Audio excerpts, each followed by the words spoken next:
আসসালামু আলাইকুম রহমতুল্লাহি ওয়া বারাকাতুহু। আলহামদুলিল্লাহ ওয়াসসালাতু ওয়াসসালামু আলা রাসূলিল্লাহ, আম্মা বা'দ। আমাদের বেশ কিছু প্রশ্ন এসেছে। এক ভাই প্রশ্ন করেছেন, ঈদে মিলাদুন্নবী পালন করা কি জায়েজ? জবাব, আমার মনে হয় এই যুগে এই প্রশ্ন প্রয়োজন হয় না, কারণ আলহামদুলিল্লাহ সকলেই জানে ঈদ মিলাদুন্নবী নামে ইসলামে কোনো ইবাদত নেই, ইসলামে কোনো কালচার নেই, মুসলিমদের কিছু বিষয় নেই। এটি অমুসলিমদের থেকে চলে আসা কালচার, ভ্রান্ত শিয়া যারা, তারা শুরু করেছে।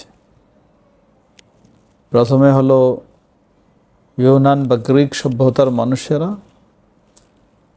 তাদের দেবতার জন্মবার্ষিকী পালন করত, সেটার অনুসরণ করে খ্রিস্টানেরা তাদের নবীর বড়দিন জন্মদিন পালন করে, সেটাকে অনুসরণ করে শিয়া হিজরি ৪র্থ শতাব্দীর শেষের দিকে এটি পালন করে, যা নবী মুহাম্মদ সাল্লাল্লাহু আলাইহি ওয়াসাল্লাম, খোলাফায়ে রাশিদিন, সাহাবায়ে কেরাম তারা কেউ কখনো করেননি, তাদের থেকে কোনো এর প্রমাণ নেই।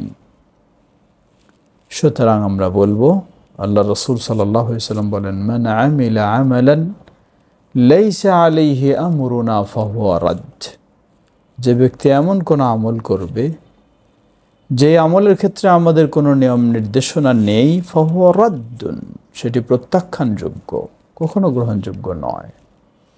সুতরাং প্রচলিত ঈদে মিলাদুন্নবী এটি একটি বর্জনীয় কাজ, মহা অপরাধের কাজ, কখনো এটি ইসলামের ইবাদত হতে পারে না, তাই তা পালন করা কখনো জায়েজ নেই, তাতে অংশগ্রহণ করা, সহযোগিতা করা কোনোটাই জায়েজ নেই। আল্লাহু আ'লাম।